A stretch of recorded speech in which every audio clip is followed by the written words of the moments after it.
अस्सलाम वालेकुम दोस्तों। अॼु मां हाज़िर थियो आहियां तव्हां सां कुझु अहिड़े वाक़े जे बारे में ॻाल्हाइण लाइ जंहिंजो चर्चो गुज़िरियल हफ़्ते खां वठी सिंध में हले थो। मारवी हॉस्टल जे वाक़िअनि जे पुठियां जेके हथ आहिनि ऐं जेके ॻाल्हियूं आहिनि उहे आहिस्ते आहिस्ते उन्हनि शाहिदियुनि मां ज़ाहिर थियणु लॻियूं आहिनि जेके सोशल मीडिया ते ऐं इलेक्ट्रॉनिक मीडिया ते अचनि पियूं। शुरूअ में जॾहिं इन्हनि शागिर्दियाणनि बयानु ॾिना पे ऐं टीवीअ ते ॿुधायो पे त असां सां कुधा लफ़्ज़ ॻाल्हाया विया आहिनि ऐं असांखे ग़लति लफ़्ज़नि सां नवाज़ियो वियो आहे ऐं असांखे इहो चयो वियो आहे त तव्हां हिते ॿार ॼणण लाइ अचो था ऐं ॿार ॼणे भितियुनि जे पुठियां उछलायो था, त मूंखे बि ॾाढो ॾुखु पियो थियो ऐं अफ़सोस पियो थियो त अहिड़े क़िस्म जी ॻाल्हि हूंदी। मगर उनखां पोइ जॾहिं अमर सिंधूअ जो बयानु आयो आहे टीवीअ ते ऐं हुन जॾहिं टाइम न्यूज़ खे इंटरव्यू ॾिनो आहे ऐं हुन में जेके हुन ॻाल्हियूं कयूं आहिनि उन में तमामु घणो वज़न लॻे थो ऐं इहो लॻे थो त इहो अमर सिंधूअ जे ख़िलाफ़ु ॼाणी वाणी साज़िश करे उन जी साख खे बदनाम कयो पियो वञे। हीअ हिकिड़ी तमामु अहम ॻाल्हि आहे त सिंध जो नौजवान तोड़े सिंध जो अदीब दानिश्वर ऐं सियासतदान अमर सिंधूअ जे किरदार खां चङी तरह सां वाक़ुफ़ु आहे त उहो हिकु तमामु वॾी कारकुन अॻवान लेखक ऐं दानिश्वर आहे ऐं हुन जो जेको रोल आहे औरतुनि जी आज़ादीअ जे लाइ, औरतुनि जे हक़नि जे लाइ जेका जिदोजहद अमर सिंधू, अरफाना मल्लाह ऐं खाना बदोश कैफ़े ऐं वुमन एक्शन फोरम कई आहे उन जो को जवाबु कोन्हे। हू हर औरत सां जेको बि चाहे उहा सिंध जे कहिड़ी बि कुंड कुर्छ में हुजे जॾहिं को ज़ुल्म थींदो आहे त हू उते पहुचंदियूं आहिनि ऐं उन जे लाइ जेतिरो थी सघे थो हू आवाज़ु उथारींदियूं आहिनि। यानी पुलिस में आवाज़ु उथारणो हुजे, FIR कटाइणी हुजे, सोशल मीडिया ते आवाज़ु उथारणो हुजे या को जलसो जुलूस करणो हुजे, इहे सभु शयूं हुननि काफ़ी सालनि खां कयूं आहिनि ऐं मां सम्झां थो 15-20 सालनि खां त आउं हुननि खे एक्टिव ॾिसां पियो।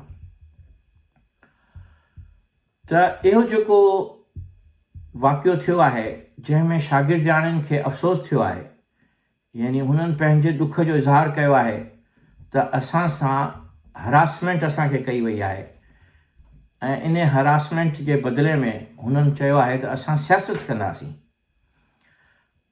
इहो लफ़्ज़ सियासत जॾहिं साम्हूं अचे थो त इन जी जेका माना आहे उहा माण्हू आम रिवाजी तौर ते सम्झंदा कोन्हनि ऐं शागिर्द ख़ासि तौर ते जेको इहो लफ़्ज़ इस्तेमालु कनि था उन मां ई ज़ाहिर थिए थो त हू कंहिं ख़ासि सियासी तंज़ीम जी सियासत करणु चाहिनि था ऐं उन जे लाइ बि अहिड़ो को एतिराज़ु न हुजणु घुरिजे। सियासी तंज़ीमूं सभु आज़ादु आहिनि, चाहे उहा जीए सिंध हुजे, अवामी तहरीक हुजे, पीपल्स पार्टी हुजे या पागारे जी पार्टी हुजे, सभिनी सियासी पार्टियुनि खे सियासत करण जो हक़ु आहे ऐं उहे सियासी पार्टियूं अॼु ताईं यूनिवर्सिटियुनि में बि सियासत कंदियूं रहियूं आहिनि ऐं जॾहिं हुननि यूनिवर्सिटियुनि में सियासत कई आहे त यूनिवर्सिटीअ जे शागिर्दनि खे हुननि तइलीम ॾियण जे बदिरां कुहाड़ी या पिस्तौल या राइफल ॾिनी आहे। त इन जे करे उन्हनि जो जेको सियासी किरदारु आहे यूनिवर्सिटियुनि में उहो को तारीफ़ जोॻो कोन्हे। जो ईअं चइजे त जेकॾहिं छोकिरियूं या छोकिरा सियासत करणु निकिरंदा त हू को वॾो तीर मारींदा।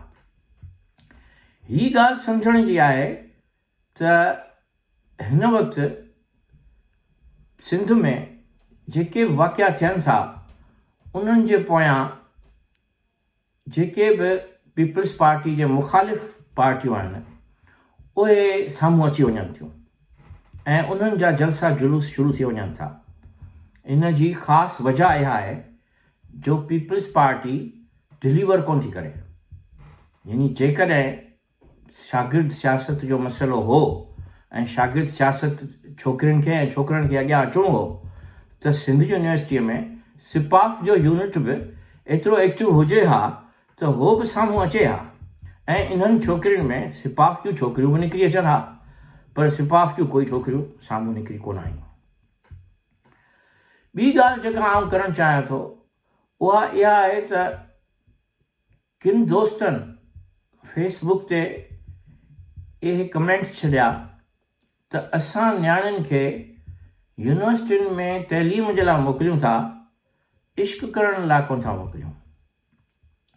त असल में ॻाल्हि हीअ आहे त इश्क को मनफ़ी जज़्बो न आहे जो उन जे लाइ कंहिंखे रोकिजे।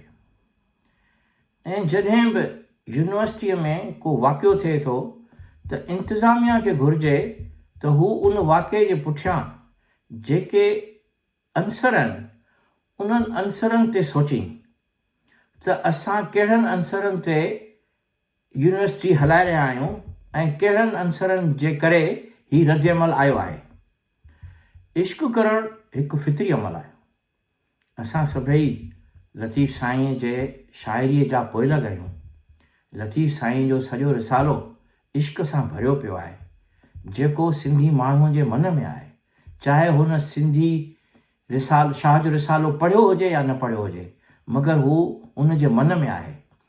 तंहिंजे करे जेके छोकिरियुनि जा जेके इहे मुतालबा आहिनि कि शाम जो 7 बजे खां पोइ हॉस्टल जो दर बंदि थी वञे थो, इन्हनि मुतालबनि जे पुठियां हिकु हक़ीक़त आहे।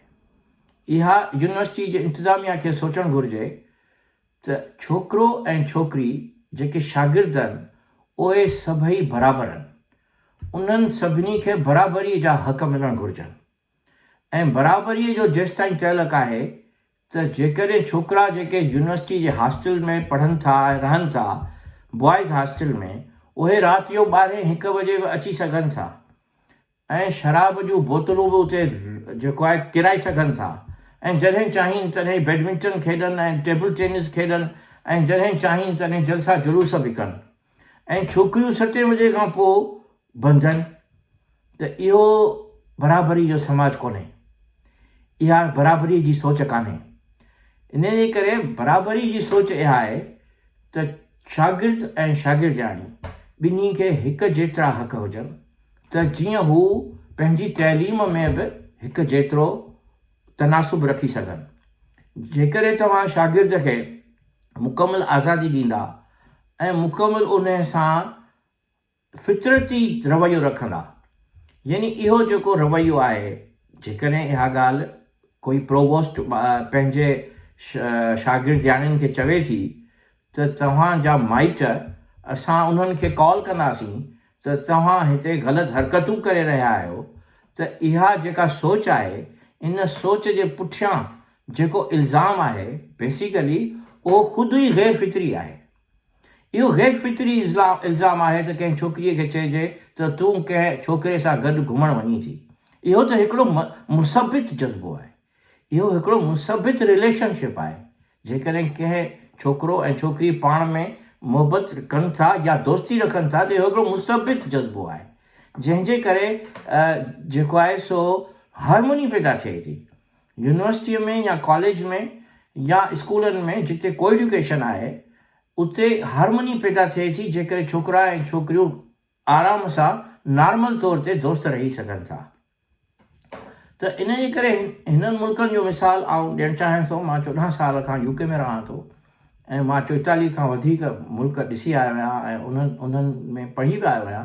मां नॉर्वे में बि 1 साल मास्टर्स कई। त हिते जेको आहे सो जॾहिं छोकिरा ऐं छोकिरियूं साॻी हॉस्टल में रहंदा आहिनि, इहो ज़रूरी न आहे त पाकिस्तान में बि साॻी हॉस्टल में रहनि, पर हू हिक ॿिए सां इहो तज़ाद नथा रखी सघनि त हिन खे हीअ फैसिलिटी आहे ऐं मूंखे न आहे। साॻी तरह सां हिते छोकिरा ऐं छोकिरियूं हॉस्टल्स खां अलावा बंगला बि शेयर कंदा आहिनि, जिन में रूम्स में शेयर हूंदो आहे त उते फीमेल ऐं मेल जो को बि फ़र्क़ु कोन्हे। ॿिन्ही जे विच में को बि इहो फ़र्क़ु न आहे। छोकिरा ऐं छोकिरियूं जॾहिं यूनिवर्सिटियुनि में पढ़ंदा आहिनि त हू हिक ॿिए जूं सालगिराहूं गॾु मल्हाईंदा आहिनि ऐं पंहिंजे पंहिंजे फ्लैटनि ते, पंहिंजे पंहिंजे घरनि में, पंहिंजे पंहिंजे रूम्स ते मल्हाईंदा आहिनि। इन जो मक़सदु इहो न आहे त हुननि जे विच में को ग़लति रवैयो आहे या को ग़लति तहलक आहे। तहलक जे बुनियाद ते जेको आहे कंहिं बि शागिर्द खे ऐं शागिर्दियाणीअ खे इहो नथो चई सघिजे त तूं फलाणे माण्हूअ सां कंहिं तहलक में आहीं। त इहो इन जे करे असांखे पंहिंजी यूनिवर्सिटियुनि ऐं कॉलेजनि ऐं स्कूलनि में हिकिड़ो अहिड़ो माहौल पैदा करिणो पवंदो जंहिंमें गैर बराबरीअ जो तसवुरु ख़तमु थिए। यानी औरत ऐं मर्द जे विच में गैर बराबरीअ जो जेको तसवुरु आहे उहो ख़तमु थियणु घुरिजे। ॿई हिक ई लेवल ते, हिक ई प्लेटफॉर्म ते हिक तरह सां ॾिठा वञनि। त अहिड़ी का सिंध यूनिवर्सिटी जे इंतिज़ामिया खे पॉलिसी ठाहिणु घुरिजे जंहिंसां सिंध यूनिवर्सिटीअ में अहिड़े क़िस्म जा वाक़िआ न थियनि।